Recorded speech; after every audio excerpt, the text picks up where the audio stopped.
Pasamos a la siguiente diapositiva, por favor.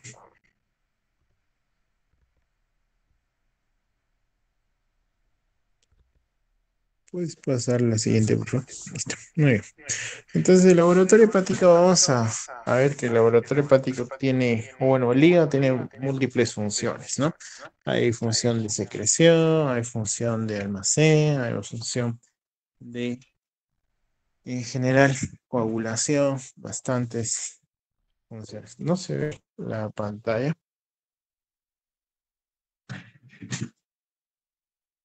Hola,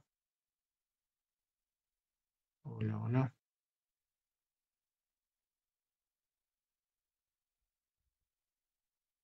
Ya. Entonces, tenemos múltiples funciones, o sea, no hay una sola prueba que pueda determinar todas las funciones del hígado. Entonces hay que combinar varias cosas. Hay que combinar lo que es laboratorio, hay que combinar lo que es la clínica, viendo qué es lo que nos viene el paciente. Hay que ver también las imágenes como la ecografía. Entonces, es un conjunto de varias cosas. Dentro del laboratorio hepático es muy importante también ver la historia, no solamente ver el laboratorio y dar un diagnóstico con eso, sino hay que ver y analizar todo el contexto clínico e imagenológico. Siguiente.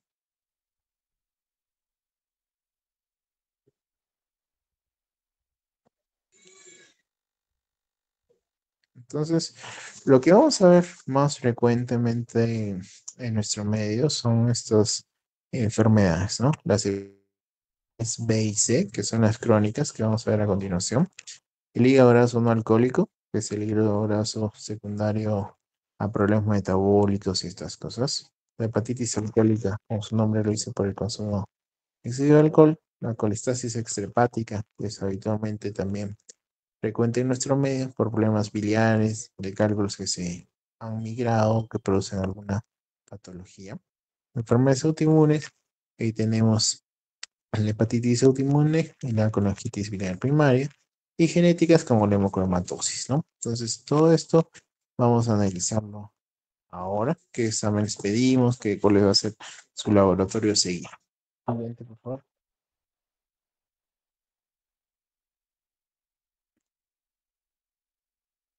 Entonces, para ver en general cómo vamos a ir pidiendo las cosas, tenemos que tener una correlación con nuestra historia clínica. Tenemos que ver edad y sexo, ¿no? En mujeres, lo que predomina más siempre, tanto en picos altos y bajos de edad, siempre va a ser la patología autoinmune. Igual que las enfermedades tiroideas predominan en las mujeres, también en las enfermedades relacionadas al hígado. Entonces, es decir, si tengo una mujer con elevación de transaminasas por encima de 300, 400, que es crónico, tengo que pensar que esto va a ser una hepatitis autoinmune. Si tengo una mujer que tiene el tema de cansancio, fatiga, tiene picazón en cuerpo, eh, ya tiene un poquito más de edad, pensaría una cirrosis biliar primaria. En varones, habitualmente las patologías autoinmunes son más raras, pero se dan. Pero no es lo más frecuente. Lo más frecuente es que veamos patología biliar o patología viral. Entonces siempre hay que ver que puede haber un cálculo migrado o puede haberse contagiado de algún virus crónico. La enfermedad de Wilson también degenera hígado por depósito de cobre, pero habitualmente va asociado a patología neuropsiquiátrica. Ya cuando tengo más edad, tengo que pensar siempre en patología neoplásica. No quiere decir que una hepatitis autoinmune no se dé en edad adulto, sí se puede dar, pero es más rara. Siempre tengo que descartar que no haya una patología maligna. Dentro de las que pueden alterar el laboratorio hepático, habitualmente son las de la vía biliar, es decir, puede ser un colangiocarcinoma, puede ser un ampuloma, o puede ser un tumor de páncreas, de cabeza de páncreas, o puede ser de repente un tumor infiltrativo. Vamos a ver que la fosfatasa alcalina, dentro de los estudios, es un marcador de colestasis que se va a elevar cuando hay alguna de estas alteraciones, pero también va a elevarse cuando el paciente tenga infiltración por alguna lesión tumoral. Es decir, que yo tengo metástasis hepáticas de un tumor proveniente de colon. Lo que voy a promediar de repente no es ictericia, pero sí fosfatasa alcalina elevada. Después tengo que ver los hábitos tóxicos, ¿no? Paciente que es consumidor de tabaco, que es alcohólico crónico, tengo que pensar que también es un factor de riesgo para hacer cáncer de páncreas. Drogas endovenosas que nos pueden llevar a unas hepatitis virales y el alcohol, ¿no? Entonces, esto va de la mano siempre con la historia clínica. A veces es difícil preguntar si el paciente es un consumidor crónico, porque habitualmente todos los pacientes que tienen consumo de alcohol crónico lo niegan. Entonces siempre es importante hablar con la familia en algunos aspectos, preguntarle al paciente, pero si noto estigmas de alcoholismo crónico, es decir, hipertrofia parotidia, algunas arañas vasculares, y el paciente niega esto, pues tendré que indagar por otra vía. Después, hábitos sexuales, ¿no? La promiscuidad, igual siempre presente los virus hepatotropos y algunos como el VIH, que también el mismo VIH y su terapia targa pueden causar daño por depósito graso dentro del hígado por afectación mitocondrial dentro de este. Antecedentes médicos, transfusiones sanguíneas antes de 1980. Siempre es importante por el mayor riesgo de haber quedado infectado por alguno de estos virus. Operaciones de vesícula que me puedan decir que pudo haber daño de vía biliar o pudo haberse pasado un cálculo que ha tapado la vía biliar. O puede ser que de repente el cirujano no vio la pieza operatoria y era un cáncer de vesícula que lo había sacado, y a veces está infiltrado y solo vemos la progresión de este, ¿no? Enfermedad cardíaca, algunos pacientes con enfermedad cardíaca por insuficiencia cardíaca hacen congestión hepática y hacen daño hepático crónico, una cirrosis cardíaca. Siguiente.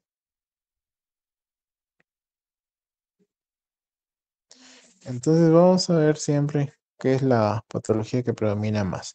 En el caso de nuestro medio, lo que predomina más es el tema de patología infecciosa, ¿no? Sobre todo en la zona de selva tenemos hepatitis B, en la zona también de nuestra costa o sierra, a veces herbolario, a veces son algunas vitaminas, pero sobre todo virus, ¿no? Dentro de la zona de Iquitos, Puerto Maldonado, Madre de Dios, es bastante el tema viral. En cambio, si estuvieras en Europa, predomina la hepatitis autoinmune, pero también algo más la hemocromatosis. Siguiente. Examen físico, como dijimos, también es muy importante ver en qué grado de daño hepático estamos, ver si algo del daño hepático se correlaciona con nuestros hallazgos, ¿no? Emaciación muscular, dentro de esto está la cirrosis de la plaza. De todas maneras, si tengo un paciente con baja de peso, ictericia, lo que primero pensaré de repente es un cáncer de páncreas, ¿no? Estigmas, hepatopatía crónica, telangiectasias, cuando ya hay un daño crónico, el tema palmar, la circulación colateral, ginecomastia, esplenomegalia, que habitualmente lo podemos encontrar en pacientes cirróticos, hipertrofia parotidia, habitualmente si es un paciente alcohólico, ictericia, cuando hay santomas, es decir, depósito de lípidos dentro de dentro del, dentro del en la zona de los ojos o zona de los bordes o de flexuras, también podemos ver que hay santomas, también ver que hay lesiones de rascado por cuadros de obstrucción, es decir, un paciente histérico presenta signos de rascado crónico, sobre todo nocturno. Adenopatías, bueno, si hay que pensar es una neoplasia. Siguiente. Después tengo que ver también si hay algún grado de reflujo hepatoyugular, si hay hepatomegalia, ¿no? Entonces pensaría en una congestión hepática. Si también hay una hepatomegalia, también pensaría en una hepatitis aguda, habitualmente también relacionada con esplenomegalia. Entonces los virus siempre van de la mano con hepatoesplenomegalia habitualmente. Una hepatomegalia no dolorosa también se puede dar en enfermedades de depósito y granulomatosis como la TB o la sarcoidosis. Cuando hay fiebre y otras cosas, pensaré si es un niño en una infiltración leucemóide dentro del hígado. O pensar en una sepsis, también un hígado en sepsis, el paciente Viene con fiebre, con náuseas, vómitos, ictérico dentro de un cuadro ya de descompensación, con el cuadro de compromiso hepático. Puede ser un hígado en sepsis también. Siguiente. Dentro de las funciones que tenemos que estudiar en el hígado, tres son las principales cosas que hay que ver. Hay que ver necrosis, colestasis y función. Necrosis nos va a decir el grado de destrucción que se está dando, nos va a decir si es una hepatitis o es otra alteración. Colestasis me quiere decir que hay una obstrucción dentro del flujo de salida. Y función me va a decir el grado de compromiso de la masa hepática. Siguiente.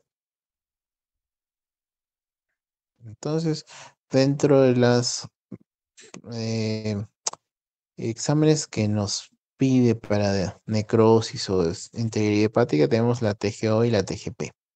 La TGO, que es la aspartato-aminotransferasa, habitualmente es hepato inespecífica, es decir, que está en hígado, en corazón, en músculo, en riñones, en los glóbulos rojos. Entonces, yo puedo tener, como habitualmente pasa, es un paciente que le dio infarto y que viene con elevación de transaminasa, o sea, prominio TGO. Entonces, esto es lo que se eleva, ¿no? No es por daño tanto hepático, puede ser si ha sido un compromiso vascular, pero habitualmente viene por elevación secundaria a compromiso del infarto. O si también hay un daño renal, también puede haber elevación de la TGO. Entonces, hay que saber que no es hepato específica, que se eleva con varias cosas. En cambio, la ALT o la aminotransferasa sí es hepato específica, es decir, solo se sintetiza o nos mide destrucción dentro del hígado. Entonces, tenerlo eso en cuenta. Tener que las células de la TGP se encuentran en la zona proximal a los vasos y la zona de TGOs se encuentra habitualmente en la zona 3 con irrigación vascular más alejada. Dentro de los factores de colestasis tenemos la fosfatasa alcalina, la gamma-glutamil y la bilirrubina. Para tener un síndrome colestásico, las tres tienen que estar. O sea, tengo que tener elevación de bilirrubinas, elevación de fosfatasa alcalina, elevación de gamma-glutamil. Si tengo una de ellas elevada sin correlación con la otra, hay que pensar en otras patologías. La gamma-glutamil, en general, a veces correlacionados con la alteración de eh, carbohidratos, es decir, los estados de hiperinsulinemia eleva, el alcohol lo eleva, los trastornos como hiperlipidemias, como hipertrigliceridemias, también lo elevan. Entonces, tengo que ver siempre la correlación, ¿no? O sea, si yo tengo un paciente alcohólico, muy probablemente mi gamma glutamil esté elevada por el consumo o inducción del alcohol. La fosfatasa alcalina se eleva por varias cosas, es decir, yo tengo una afección de hueso, tengo un mieloma múltiple, entonces tengo destrucción de hueso, se eleva la fosfatasa. Tengo problema renal, entonces también se va a elevar porque los renales hacen osteodistrofia renal y para hacer la osteodistrofia mueven hueso, entonces hay elevación bastante significativa de la fosfatasa alcalina. La placenta, en el caso de las embarazadas, pues también mueve o eleva la fosfatasa alcalina. De las bilirrubinas, bueno, la directa es la que nos muestra más lo nuestro, ¿no? La indirecta casi un patrón prehepático. Habitualmente cuando es poshepático es directa, cuando es hepático es un tema mixto. Dentro de los estudios de función de masa o integridad o función en general, tenemos la albúmina y el INR. La albúmina se puede elevar por varias cosas. Puede ser por pérdidas, como un síndrome nefrótico, el paciente está perdiendo proteínas por el riñón. Puede ser de síntesis, que tenga un paciente con con una cirrosis hepática que ya no produce tanta albúmina, entonces el paciente pues termina no produciendo esta, entonces descendiendo la albúmina. Puede ser también por un lupus o por pérdidas renales, o sea, un lupus renal, un lupus intestinal también va a perder. En el caso de las hepatitis autoinmunes, hay una alteración de esta secreción de albúmina y se producen más globulinas. No está cirrótico el paciente, pero el paciente tiene más globulinas que albúmina. Entonces, un paciente no cirrótico que tiene esta elevación. Entonces, siempre hay que ver también la dieta del paciente, ¿no? Si tengo un paciente vegetariano que no consume muchas proteínas, va a estar un poco bajo. Y el tiempo de protrombina, bueno, básicamente es un factor vitamina K dependiente, se sintetiza en el hígado y puede estar alterada por varias cosas. Dentro del uso de antibióticos, es decir, yo uso ciclos repetidos de antibióticos, entonces esta vitamina K se sintetiza por las bacterias, por el barrido dentro de los antibióticos, va a alterarse. Por una obstrucción de la vía biliar, como sabemos, es una vitamina liposoluble, entonces para su absorción requiere estas enzimas vertidas de la bilis, entonces estas enzimas no van a darse y no se va a absorber. Siguiente.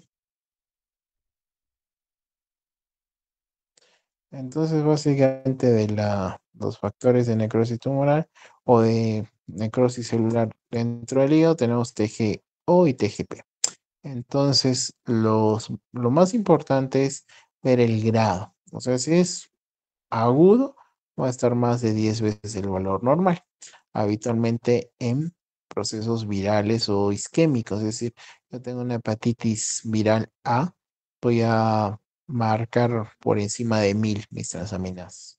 Pero si es algo crónico, tengo que ver que el paciente va con 3 a 5 veces el valor normal. El valor normal es 30 de estas enzimas habitualmente. Entonces, estoy hablando por encima de 100 a 150. Los valores que me dicen que persistentemente elevados me dicen que este paciente tiene un grado de daño crónico, es decir, tengo que buscar patología viral. De repente, el paciente viene con 150 transaminasas hoy y al mes le repito otra vez y sigue con 150. Entonces, pensaré que hay que buscar algún factor crónico. Las enzimas hepáticas TGO-TGP no correlacionan con la función. Es decir, yo puedo tener 1000 o 10.000 de transaminasas y mi hígado sin tener una albúmina y un INR normal. Entonces es importante eso, que tengan en cuenta que las transaminasas no correlacionan con el grado de disfunción. Siguiente. Entonces, básicamente dijimos que la TGO y TGP, la TGO no hepatoespecífica, la TGP hepatoespecífica. Habitualmente, como le dijimos, no hay correlación entre gravedad, ni extensión, ni pronóstico entre elevación. Entonces, cuando yo tengo un proceso de necrosis hepatocelular, lo que va a predominar es la TGP sobre la fosfatasa alcalina, por encima de 5 veces. O sea, yo para decir es un daño por una hepatitis, tengo que tener siquiera mi, mi TGP por encima de 500 y mi fosfatasa alcalina de 100, más o menos. Si yo pienso que es un daño colistásico, la relación se va a invertir, entonces va a predominar la fosfatasa alcalina. Entonces siempre es importante también tenerlo en cuenta, ver qué factor predomina. Y dentro de la correlación que se hace habitualmente es que la TGO en general aumenta en pacientes alcohólicos y la TGP habitualmente en hígado graso metabólico. Entonces, habitualmente la relación es 2 a 1 si quiero pensar en estos grados de daño. Es decir, yo tengo 80 de TGP, debo tener unos 30, 40 de TGO. Eso me diría que estamos ante un hígado graso. Pero si está al revés, pensaré en una hepatitis alcohólica, si predomina la TGO. Siguiente. Entonces, dentro de las causas más frecuentes de elevación de transaminasas, tenemos las hepatitis crónicas. Las hepatitis crónicas B y C, como sabemos, ¿no? Las hepatitis crónicas van a persistir y a veces son asintomáticas y solo nos damos cuenta por que el paciente va a un chequeo y tiene elevación de transaminasas sin ningún síntoma. La esteatosis hepática también es un cuadro de hígado graso, lo que predomina ahora en nuestro medio, habitualmente sintomático, paciente con un poco de sobrepeso, obesidad y tiene elevación de, sobre todo, TGP. Hepatitis alcohólica, ya vemos marcadores de cronicidad, es decir, ya vemos hipertrofia plotidia, de repente un poco de ginecomastia, de repente atrofia testicular y predominio de TGO. En ingesta de medicamentos, habitualmente es siempre importante preguntar, sobre todo algunos medicamentos tengan que ver con reumatología, como el metrotexate, o algunos medicamentos que tengan que ver con cardio, como la amiodarona, o con infecciones urinarias, como la nitrofantoína. Estos medicamentos pueden llegar a causar fibrosis hepática y por ende también pues esa larga, de largo plazo este consumo de medicación puede que sea correlacionada con eh, el tema de fibrosis, ¿no? Entonces también tenerlo en cuenta el uso de medicamentos. Menos frecuentes, hemocromatosis, que vamos a ver, hepatitis autoinmune, que ahorita es mujer, igual que la cirrosis biliar primaria, Wilson más en varones, déficit de alfa-1 antitripsina, siempre ver con otra patología dentro del pulmón, dentro del páncreas, dentro de ellas, es una patología pluriglandular o pluripatológica. Siguiente. Entonces, cuando tenemos transaminases por encima de 1000, tengo que pensar en viral, isquémica o hepatotoxicidad. Cuando es más de 500, sí, pensar en una enfermedad hepática aguda como una hepatitis autoinmune, una obstrucción de salida, una coledocolitiasis. Y cuando es menos de 300, pensar en una hepatopatía crónica. Siguiente.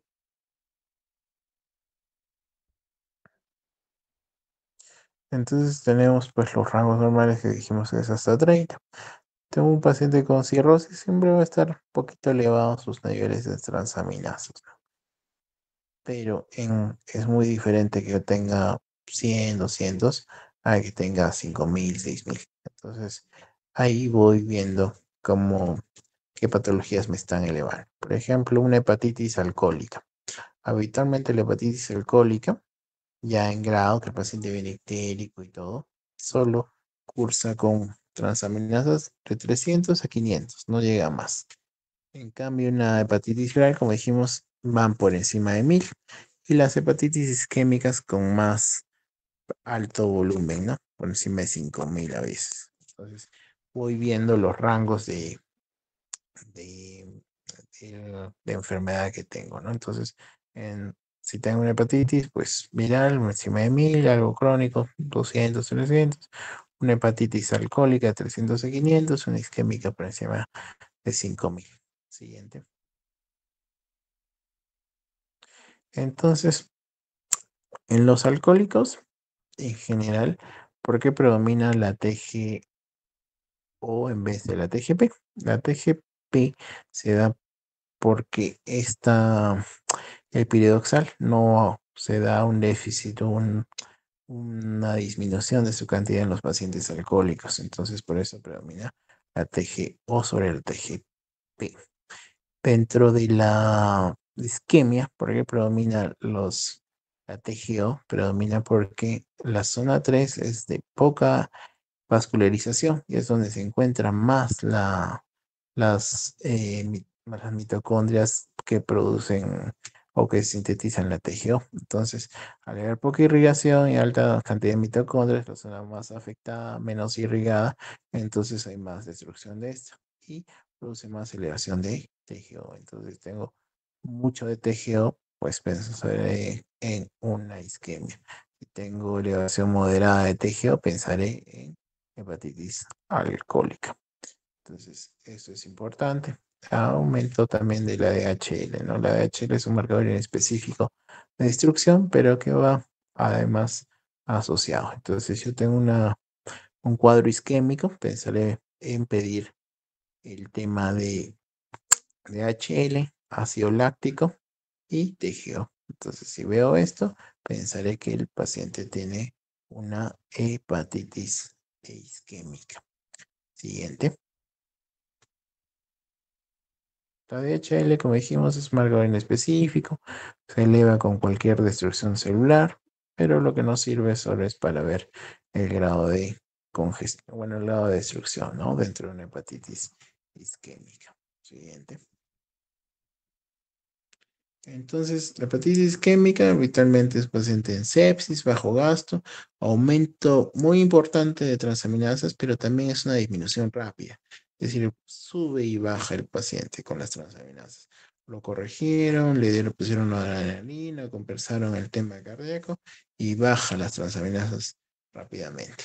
La hepatitis viral habitualmente siempre el prodromo de fiera, altralgias, siempre habitualmente hepatoesplenomegalia, el hígado palpable y las transaminasas 10 veces por lo menos el valor normal. Hepatitis alcohólica es un paciente con ictericia, prurito, el hemograma siempre alterado con leucocitosis por encima de 10.000, 15.000. Es un paciente que habitualmente algunos médicos lo confunden con una colangitis, lo ven, pero el paciente está súper tranquilo, ictérico, siempre promino directo, pero con elevaciones altas de la bilirrubina, ¿no? Entonces, un paciente alcohólico con leucocitosis, edematoso. Ese no le voy a pensar que es una colangitis, no es una hepatitis alcohólica. Y el tema de hígado graso habitualmente es sintomático el paciente. Como dijimos, la gamma glutamil se eleva por algunos de los factores que tiene el hígado graso, como hiperlipidemias, triglicéridos elevados, insulina elevada. Entonces se induce la gamma glutamil y siempre predomina la TGP sobre la TGO. Entonces tengo que ver también el IMC, la diabetes mellitus, síntomas de síndrome metabólico. Siguiente. Hemocromatosis más raro, habitualmente debuta con artralgias, habitualmente debuta con diabetes. También un paciente con artralgia, diabetes, después cirrosis, pues pensaré que es una hemocromatosis. Y hago el diagnóstico con el índice de saturación encima de 45 con la ferritina elevada. Hepatitis autoinmune, habitualmente dijimos mujeres, como dijimos, este es el caso que sin cirrosis eleva gamma globulinas, sobre todo las globulinas, sin necesidad de ser cirrótico y la albúmina baja, asociado al ANA positivo, el antimúsculo liso positivo, inmunoglobulina G sobre todo elevada, y habitualmente se asocia a otros trastornos inmunitarios, habitualmente mujer, un paciente que ha tenido patología de tiroides, una tiroiditis Hashimoto, tiene más riesgo de hacer una hepatitis autoinmune. Y enfermedad de Wilson, más rara, signos hemólisis, signos neuropsiquiátricos, y tenemos cupururia elevada con ceruloplasmina baja. Siguiente. Entonces, más o menos igual un resumen de lo que hemos visto, solo asociado acá a la obstrucción biliar.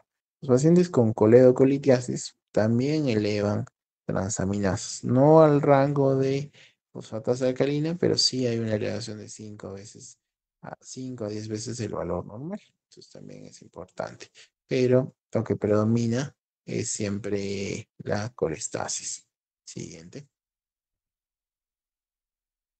Entonces, igual, si tengo un paciente con elevación de enzimas hepáticas, TGO, TGP, primero tengo que preguntar, como dijimos, el consumo de alcohol y fármacos. Si el paciente no tiene el consumo de alcohol y fármacos, pensaré en recién pedir algunos marcadores, como los virus, siendo más frecuente en nuestro caso, virus B, virus C. Entonces pido estos, salen negativos, paso a la segunda línea, no voy de frente a pedir todo. Entonces, si ya me confirmo los virus, ahí no me queda. Si no salen positivos, pido la electroforesis de proteínas, el AMA, el antimitocondrial, el musculizo, el EKM, como para pensar autoinmunidad.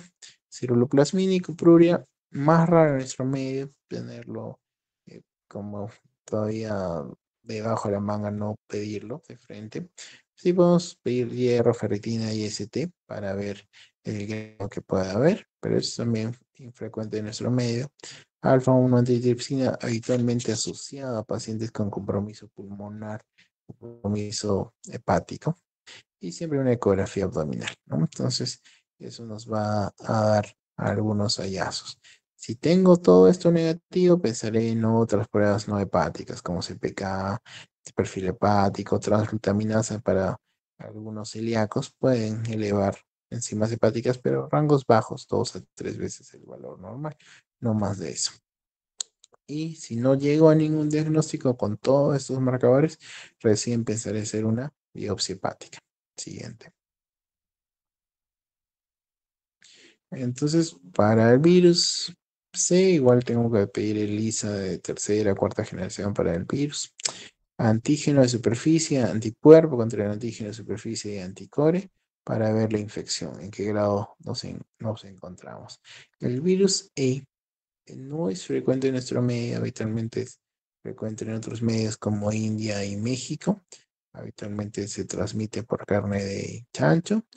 Hoy los que son portadores o los que se pueden ver más afectados son gestantes y trasplantados y algunos VIH. Entonces, tener esos casos importantes, ¿no? Por gestantes, trasplantados y VIH, pedir es más raro en nuestro medio.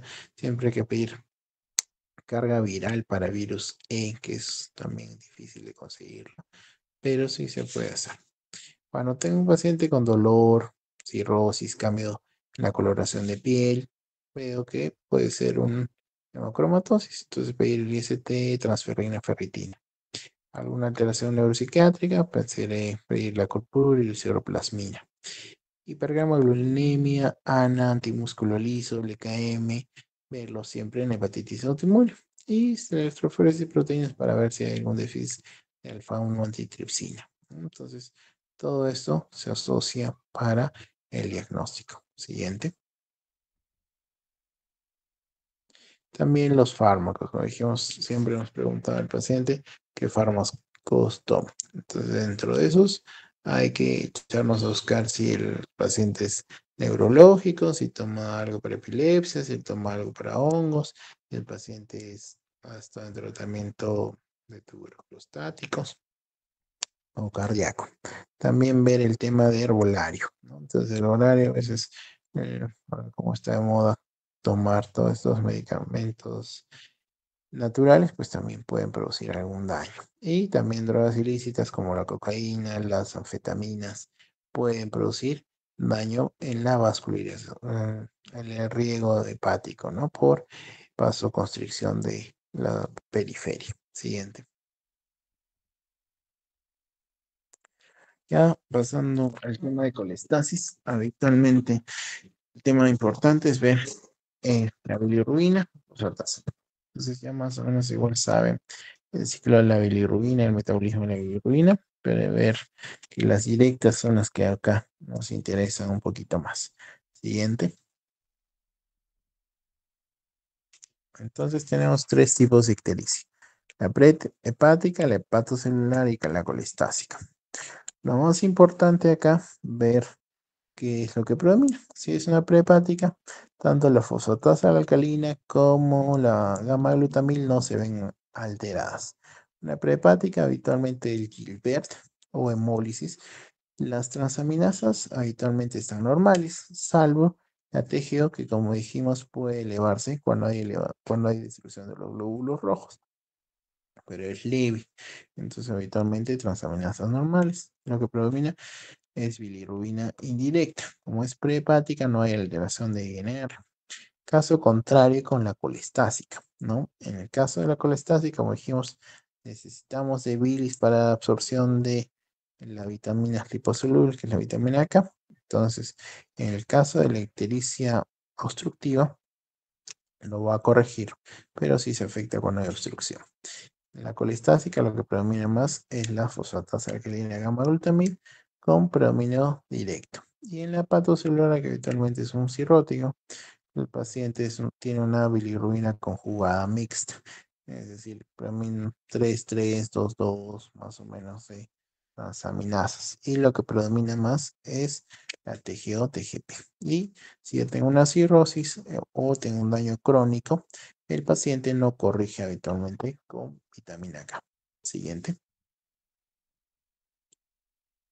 Ictericia prehepática, la causa más frecuente es el síndrome de Gilbert. El hepatocelular, igual, todo lo que hemos visto, hepatitis alcohólica, Wilson, déficit de fluorointroducina, hepatitis isquémica y medicamentos. Y siguiente, en la posthepática, lo que habitualmente va a darse, como dijimos en la clínica, depende de la edad. Si tengo un paciente mayor de 50, de repente es un cáncer de vía biliar, de repente es un cáncer de páncreas, puede ser, si es más joven, una coledocolitiasis o más frecuente en mujeres el daño de una colangitis biliar primaria, una colangitis esclerosante primaria o si se ha implantado otra enfermedad de injerto contra huésped. Siguiente. Entonces, cuando tenemos bilirrubina elevada, habitualmente tengo que ver qué predomina, si es la fosfatasa alcalina y la hemaglutamina. Si es estas, tengo que pedir una ecografía abdominal siempre. La ecografía abdominal me va a decir si hay vía biliar dilatada, es decir, si el colédoco está más de 7, 8, ya es una dilatación del colédoco. Entonces tendré que pensar en pedir una colangioresonancia para valorar la salida o retiro de este cálculo. Si en cambio la vía biliar no está dilatada, tengo que pensar en otras enfermedades. Dentro de ellas tengo que pensar en cirrosis biliar primaria o colangitis biliar primaria y tendré que pensar si salen los marcadores de autoinmunidad negativos, hacer una biopsia hepática. Siguiente. Entonces siempre es importante ver los datos, si es viral, si es alcohólica, si hay el tema de coledocolitiasis, daños de la vía biliar, los procesos hemolíticos o enfermedades familiares, ¿no? Como la hemocromatosis, el Gilbert, el Wilson. Siguiente.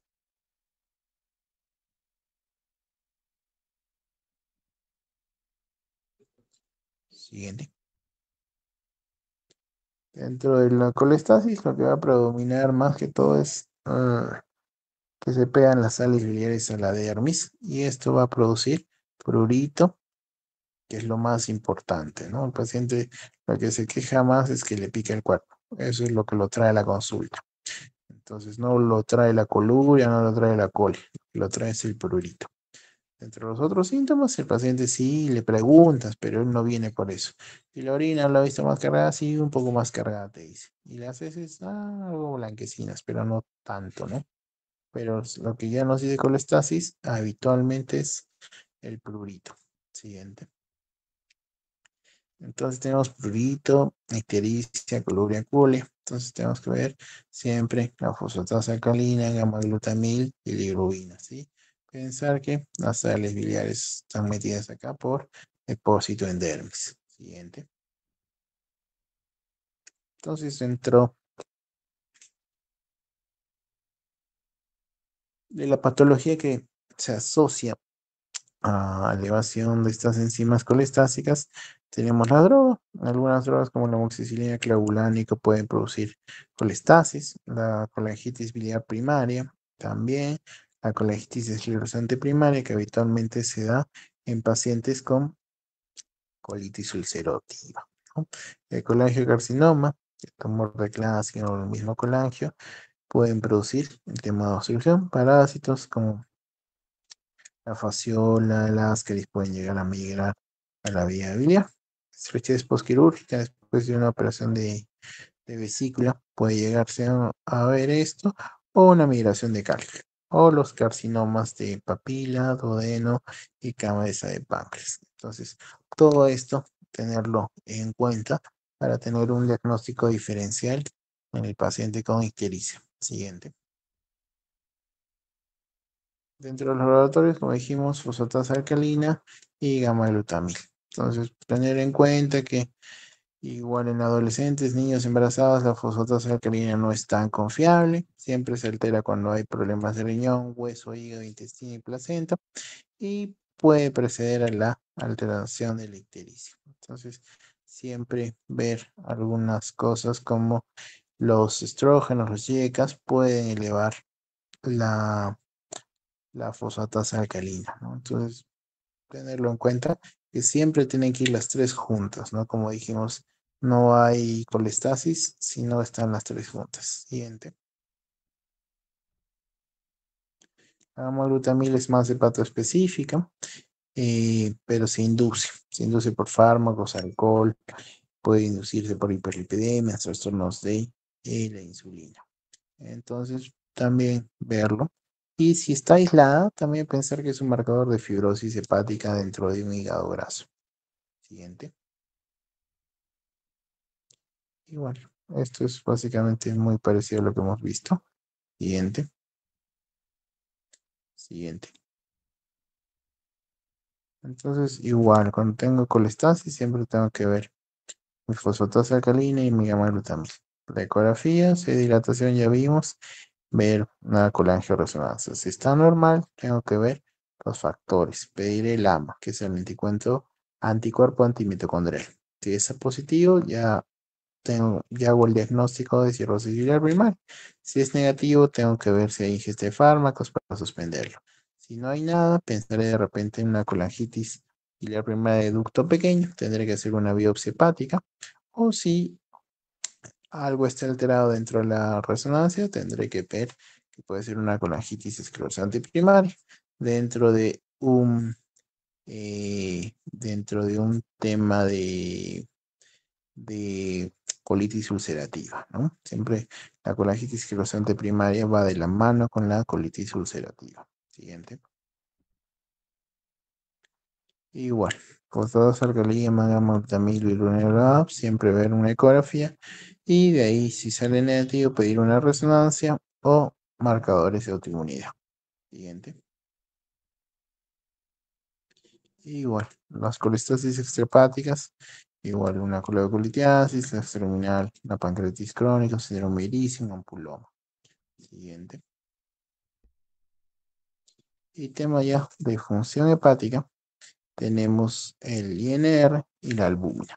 El INR siempre ver estos marcadores 2, 5, 7 y 10 y saber que la vitamina K producida por las bacterias se puede alterar por desnutrición, colestasis, antibióticos. La warfarina, que ya no se utiliza tanto, pero sí hay pacientes que todavía siguen tomando warfarina o un CID, ¿no? De repente el paciente viene en sepsis, algún punto de sangrado, entonces el INR también se altera.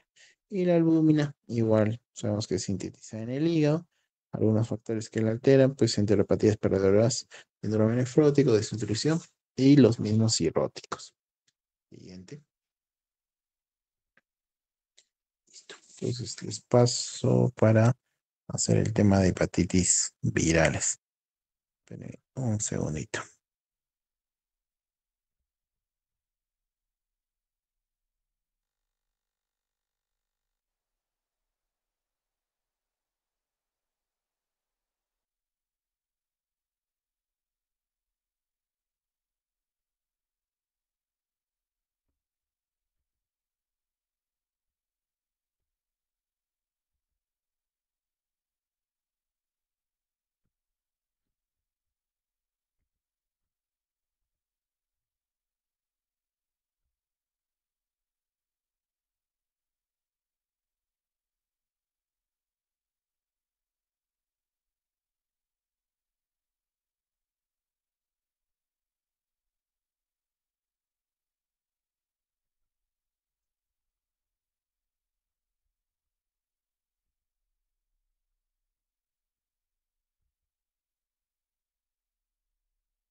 Ya está.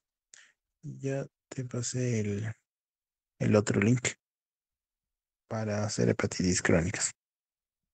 Sí, doctor, un momento, por favor.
está.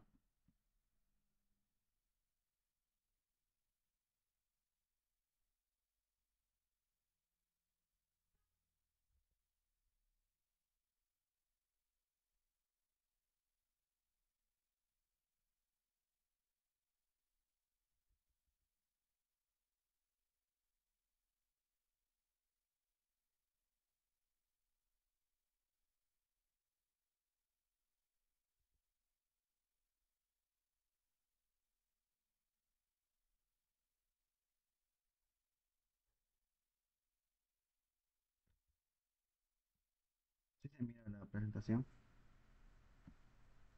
Sí, sí, sí se mira, pero está... A ver, pasemos a la siguiente diapositiva. Entonces, básicamente vamos a ver la hepatitis B y la C. Siguiente, siguiente. Entonces, dentro de la hepatitis B sabemos que es el único virus DNA.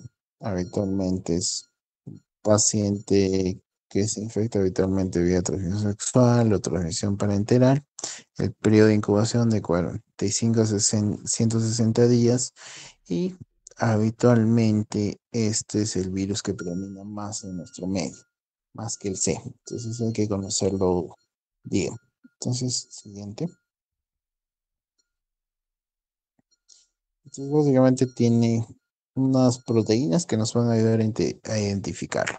No tiene la DNA para que no ver la carga viral, tiene el core, que es la proteína del antígeno, que también nos va a ayudar, y tiene el antígeno superficie. Entonces vamos a ir usando alguna de estas cosas para ver cómo lo encontramos este virus en sangre. Siguiente. Dentro de la epidemiología es muy frecuente en nuestro medio. Nuestro medio es de alta prevalencia, es decir, tiene más del 8% de prevalencia. Es decir, hay zonas de alto impacto. Dentro de ellas, la selva sur, bueno, todo lo que está al lado de Brasil, ¿no? Madre de Dios, el tema de Iquitos, todos estos son de alta prevalencia. Entonces, ¿qué quiere decir esto? Que los niños se infectan a temprana edad en este medio. Entonces, al infectarse en temprana edad, el niño o infectado tiene que ser muy alto riesgo de cirrosis temprana, hepatocarcinoma, que es lo que hay que prevenir. Entonces, siguiente.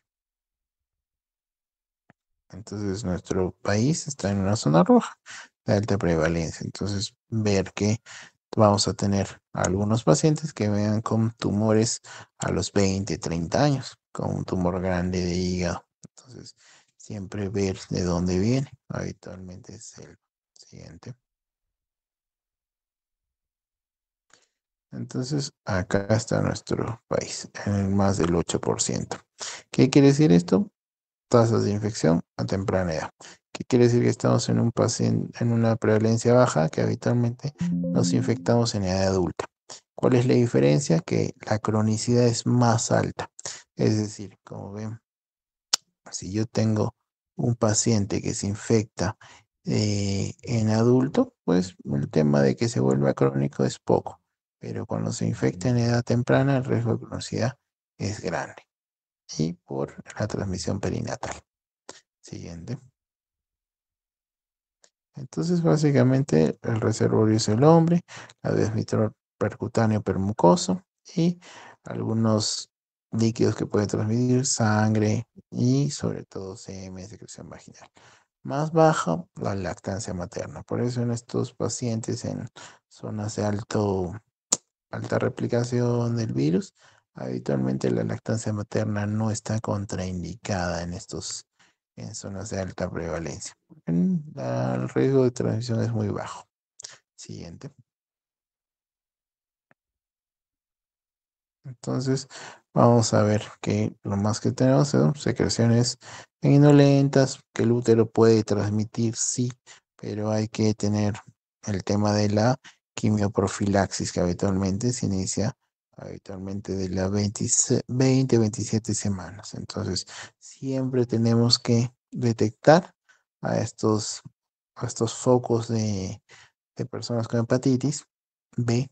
Entonces tengo que hacer el dosaje, tengo que hacer las inmunizaciones a la mamá, por ahí detectarlo, lo detecto e inicio tratamiento para que el feto no se infecte y no tenga una infección crónica desde el nacimiento. Lo importante dentro del virus B es tratar a la madre y negativizar su antígeno E. El antígeno E negativizado baja mucho, mucho el riesgo de transmisión al feto. En cambio, si todavía tengo un antígeno E positivo, pues mi riesgo es bastante alto. Siguiente. La sintomatología puede ser asintomática o puede tener muchos síntomas como ictericia o hasta falla hepática fulminante. Protegimos promedio 90 días desde la infección. Habitualmente igual astenia, hepatomegalia, estas cosas.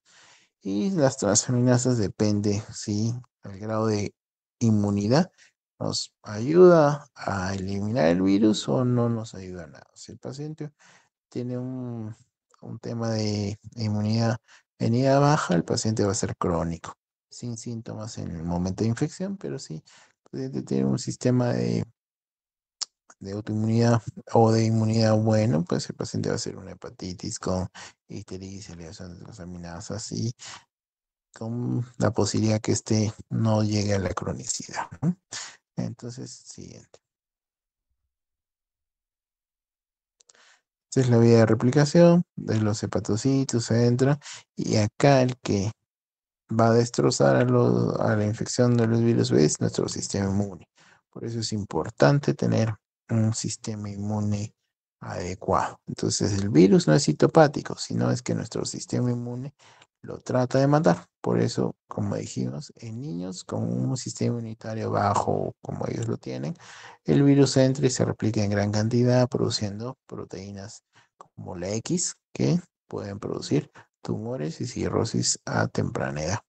Entonces el virus no es citopático, sino que nuestro cuerpo lo trata de negativizar, pero siempre hay esta transcripción del DNA doble cadena que se va a meter a nuestro ADN. Ese es el problema con la cronicidad de este virus y con la posibilidad de que el virus, una vez que aparentemente esté controlado, pueda responder o pueda reactivarse con algún grado de inmunosupresión importante por este DNA doble cadena. Siguiente.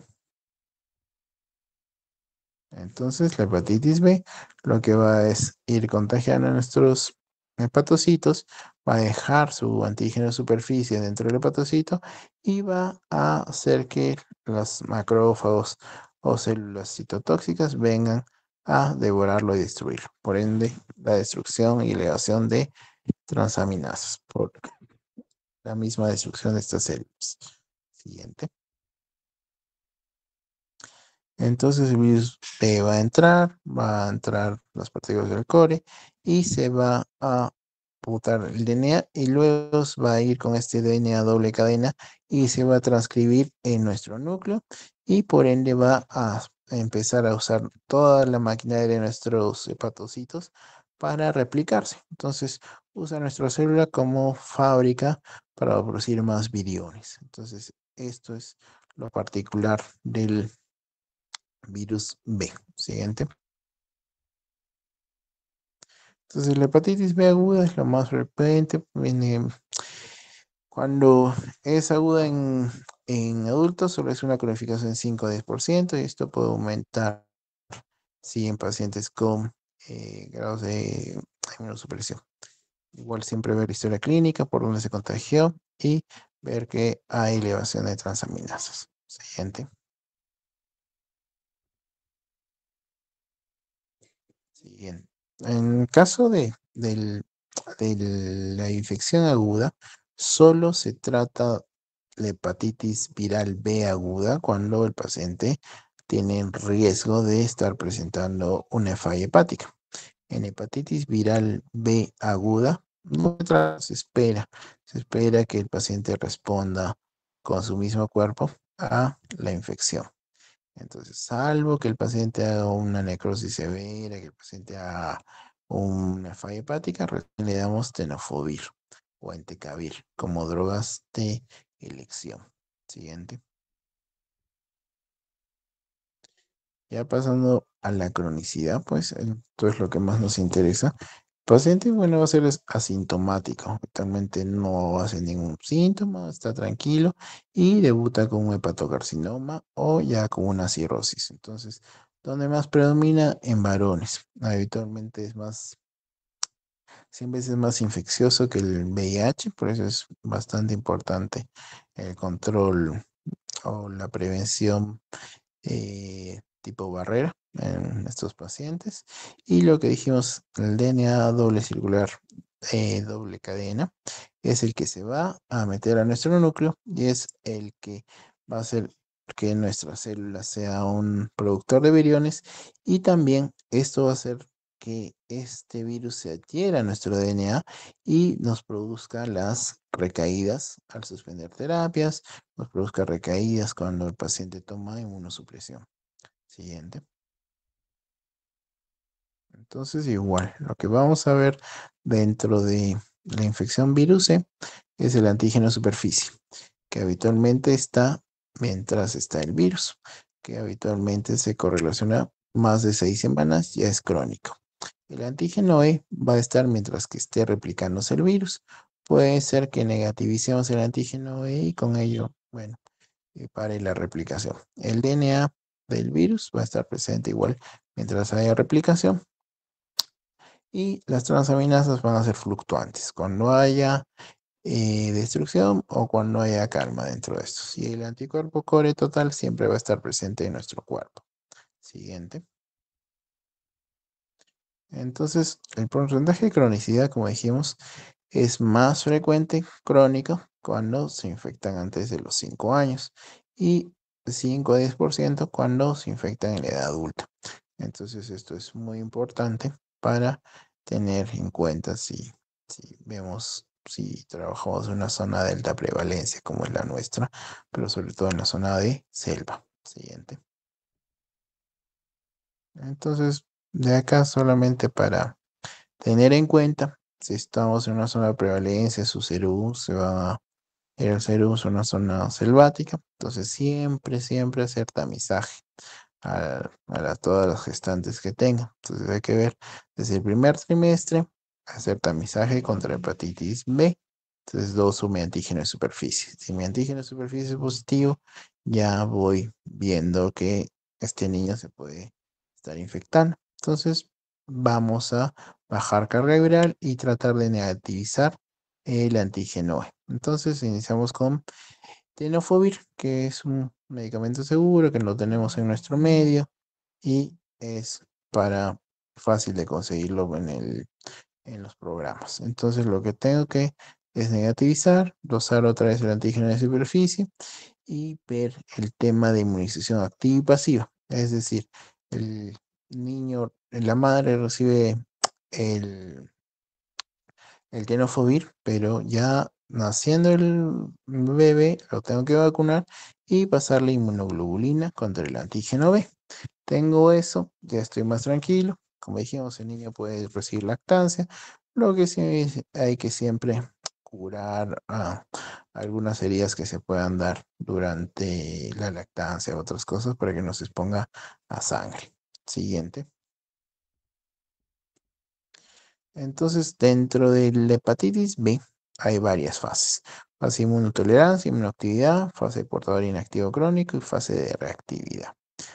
A ver, vamos a la siguiente lámina para poder verla. Eh, ya, sí, no, ahorita aparecerá.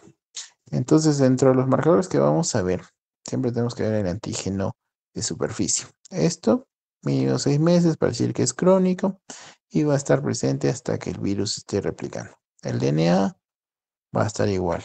Mientras haya replicación, el antígeno E igual.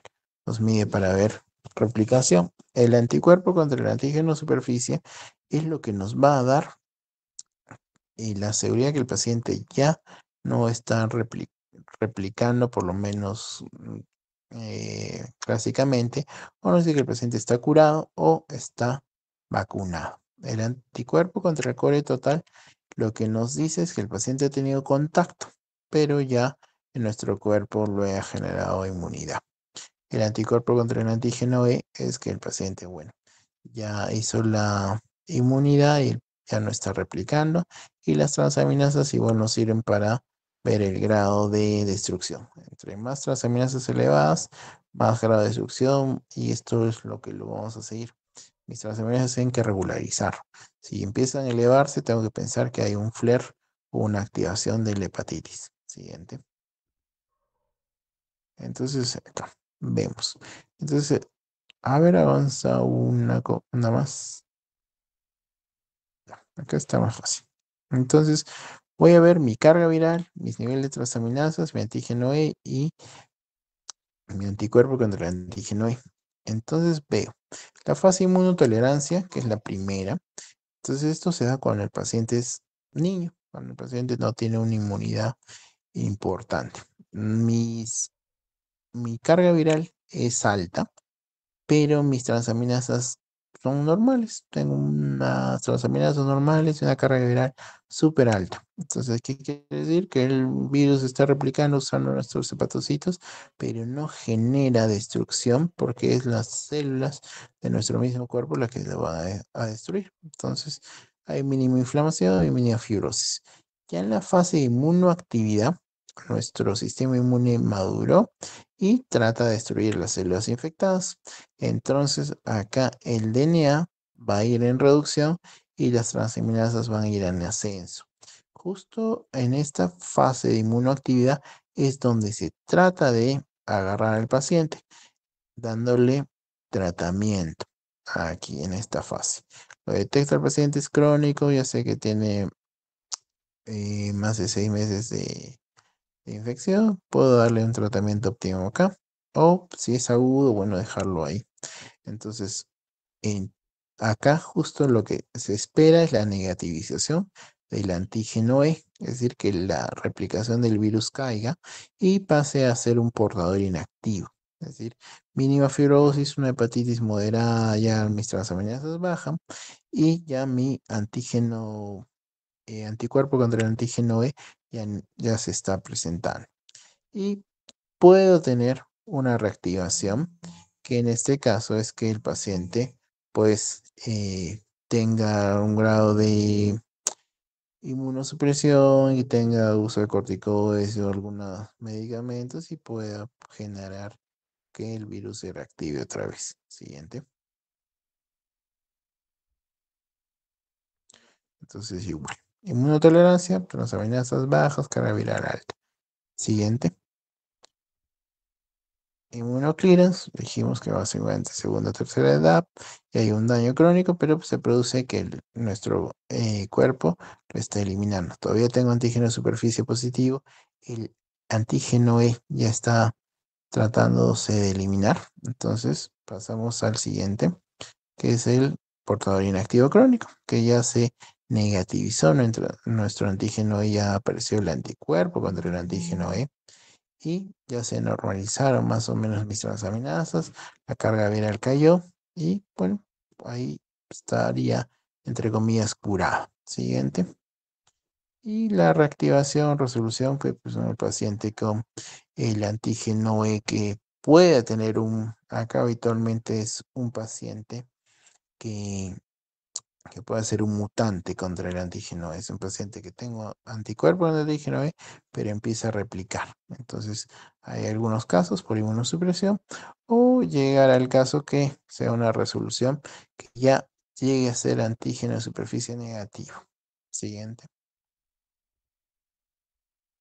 Entonces, esto es lo más importante que lean ustedes para su examen, ¿no? Entonces, acá están las combinaciones que tienen que estudiar. Entonces es antígeno de superficie, anticore, anticuerpo contra el antígeno de superficie. Entonces, si yo tengo un antígeno de superficie positivo, con anticore positivo y anticuerpo contra el antígeno de superficie negativo, tengo una infección activa. El tema de un vacunado es anticuerpo contra el antígeno de superficie positivo, el anticore negativo y el antígeno de superficie negativo. Entonces tengo un paciente vacunado, un paciente que ha tenido infección resuelta, ya negativizó el antígeno de superficie, pero el anticore siempre va a estar positivo y el anticuerpo contra el antígeno de superficie también va a estar positivo. Después, esto es lo más importante que, que aprenden para el examen. Siguiente, igualito. ¿Para qué vamos a ofrecer? Si vamos a ofrecer terapia, vamos a esperar vacunación o no se hace. Igual para que lo puedan leer. Siguiente. Y acá lo que tenemos que tratar, ¿no? En las dos etapas que hay que tratar. Cuando hay carga viral muy alta, asociada a enzimas elevadas, se trata. Y cuando hay básicamente un antígeno E positivo con enzimas elevadas, también tratarlo. Entonces vemos a veces carga viral y vemos transaminasas también elevadas. Siguiente. Igual, lo que más tenemos que proponer son terapias de alta resistencia. Dentro de ellas está el entecavir y el tenofovir. Cualquiera de ellas dos nos va a ir bien. Ya las terapias son sin interferón. El interferón ya no lo utilizamos, solo queda en la historia de lo que se usó y las drogas de vía oral de acción directa, como es el entecavir y tenofovir, una vez por día de forma indefinida. Siguiente. Y en caso que medicamentos nos pueden presentar reactivación, los corticosteroides, las, las quimioterapias y también pues los nuevos anticuerpos mitocondriales. Entonces esto también es muy importante, sobre todo en los pacientes con nuevas terapias biológicas. Siguiente. Dentro de hepatitis C, ya es un tema de hepatitis C importante, sí, entre comillas, pero ya las terapias de acción directa ya curan la hepatitis C en más del 99%. Entonces, vamos a llegar a un punto que la hepatitis C sea como un resfrío. Te infectaste, tomaste después tu terapia de 12 semanas y te curaste. Entonces va a ya no ser tan crónica, ¿no? Pero todavía en nuestro medio es crónica por el coste de su medicación, que es bastante alto. Siguiente. Entonces, un virus RNA, habitualmente tiempo de incubación 160 días, para más o menos 7 semanas. La mayor son crónicas y asintomáticas. Eso es lo particular que hace el virus C. El virus C tú no lo detectas a menos que ya te das cuenta que tienes la cirrosis. Entonces, la evolución es a la cronicidad. Siguiente. Entonces dijimos que los pederos del hombre pues, siempre es crónica, de 36 genotipos. Antes usamos cada genotipo, pero ahora hay terapias pangenotípicas, es decir, cubren todos los genotipos. Antes tenías que usar si era uno, si era 2 o el 3 o uno a entonces se veía estos eh, variables a que le das, pero ahora las terapias son pangenotípicas. Entonces nos van a destruir a cualquier virus. Entonces lo que más es importante de este virus C, es que siempre la mayor parte va a ser cirrosis y hepatocarcinoma y también manifestaciones extrahepáticas, como vamos a ver. Siguiente.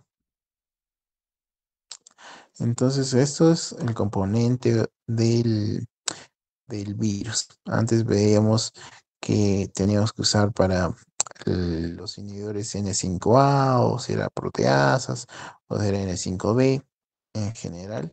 Esto, el sofosbuvir, daclatasvir o leipasvir, nos dieron un alcance de toda la eliminación de estos virus. Entonces, como dijimos, ahora estos virus van a la zona de replicación de la RNA polimerasa y también de las proteasas, pero habitualmente del N5A, N5B. Entonces, estos antivirales de acción directa van directamente a eliminar la replicación del virus, ya sin tener mayor problema en el genotipo de estos. Siguiente.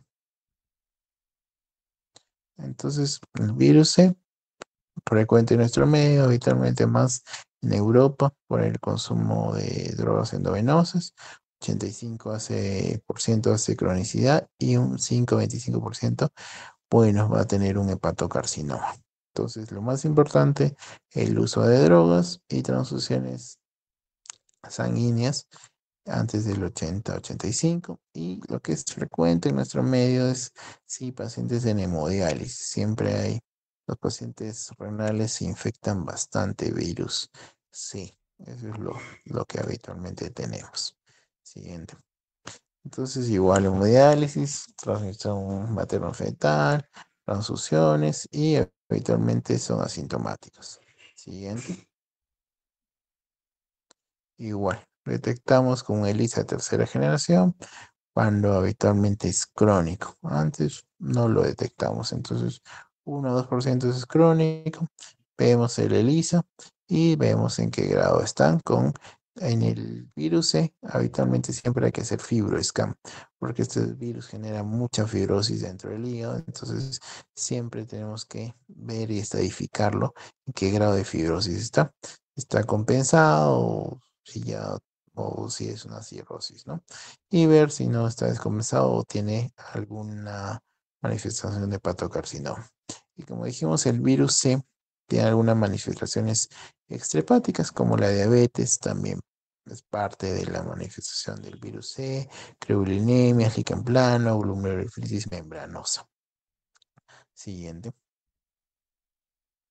igualito. Todas las proteínas que van a formar y dónde se va a atacar al virus. Entonces, hay variabilidad genética dentro del virus, sí, pero ya hay medicamentos que nos cubren esta variabilidad genética del N5A, N5B y las proteasas. Entonces, no hay problema con lo que se antes pensaba de las coespecies, esto por el mismo tratamiento. Pero por estas mutaciones no hay una vacuna.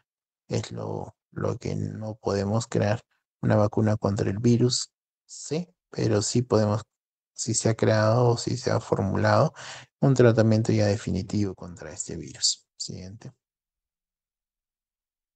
Entonces, ver estos pacientes siempre es importante, sobre todo pacientes con medicación o bueno, con uso de drogas endovenosas, es lo más importante. Siguiente. Igual la patogenia, este virus entra al cuerpo usando nuestro sistema lipídico y por eso hace el aumento de lipoproteínas y también crea, como dijimos, una alteración dentro del páncreas y dentro del hígado, produciendo una resistencia a la insulina y una esteatosis. Siguiente. Entonces, igualito. La patogenia de la esteatohepatitis o como llegamos a la cirrosis es que el virus C crea fibrosis, pero también altera el metabolismo lipídico y de resistencia a la insulina. Entonces, esto va a hacer que el virus lentamente nos lleve a una cirrosis. Siguiente. Igual, el virus C es el que va a activar a las células endocrinas de los adipocitos, creando más inflamación, más TNF, más interleucina C, más resistina y más adiponectinas para producir más riesgo de fibrosis, cirrosis y hepatocarcinoma. Siguiente. Igualito. Ya un patocito activado va a producir más resistencia a insulina, más esteatosis y las leptinas van a producir más secreción de citoquinas con respuesta inflamatoria y activación de las células estrelladas, que es lo que nos va a causar la fibrosis dentro del hígado en este paciente con hepatitis C. Siguiente. Igualito. Más que todo alteración del ciclo de la povesía con dificultad para excretar los triglicéridos. Esto aumentando la esteatosis dentro del hígado. Siguiente.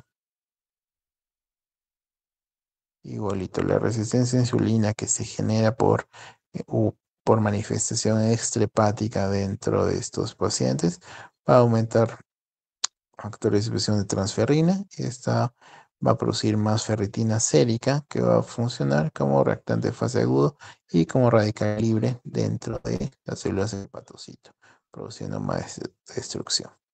Siguiente. Igualito. Esto es lo que se correlaciona el hígado graso no alcohólico con la hepatitis C. Entonces, lo que ambos tienen en común es la resistencia a la insulina, que es parte de todo el tema de fibrosis dentro del hígado, dentro de estos pacientes. Siguiente. Igualito. Manifestaciones extrahepáticas de los pacientes son artritis, debilidad, mialgias, vasculitis, líquen plano, glomerulonefritis, síndrome nefrótico asociado al virus C, ¿no? Creugulminemias, anemias, trombocitopenias. Siguiente. Y bueno, las manifestaciones que tenemos, ¿no? Siguiente.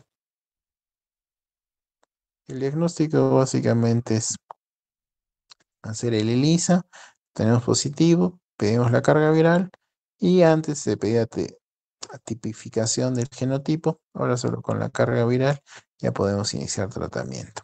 Siguiente. Entonces siempre debemos iniciar tratamiento porque este paciente es importante captarlo antes y al captarlo tempranamente se ve que hay regresión de todo en el paciente con virus C. Es decir, la descompensación de la cirrosis si se da es menos frecuente, el grado de progresión a hepatocarcinoma es menos frecuente, entonces es muy importante la detección de estos pacientes, darle un tratamiento adecuado y temprano para hacer regresión de enfermedad hepática. Siguiente. Y como le dijimos, siempre hay que medir el estadio de fibrosis con FibroScan para ver en qué grado estamos y con la terapia que le vamos a dar de acción directa, ver cuánto lo vamos a regresionar a nuestro paciente. Siguiente. Y bueno, veamos si no tenemos el FibroScan, podemos usar otras scores como el APRI, el FIB4, para ver el grado de fibrosis que tenemos dentro del paciente. Directamente un FibroScan, sino estos medios no invasivos. Siguiente. El tratamiento, como dijimos, se basa básicamente en dos inhibidores de acción directa, que puede ser un N5A y N5B. Como en este caso, N5B, sofosbuvir y le doy un N5A que es daclatasvir. Entonces, con eso, estas dos combinaciones que vienen en una tabletita con una cápsula combinada, le doy 12 semanas de tratamiento a este paciente y la tasa de efectividad es casi de 99% de curación. Entonces, como dijimos, el virus C ya va a ser un virus casi olvidado en algún tiempo, va a ser como una infección que vas al médico, te dan tu tratamiento y consigues una curación total. Eso es lo particular dentro del virus C. Entonces, eso es todo, chicos. ¿Alguna pregunta dentro de estos dos temas?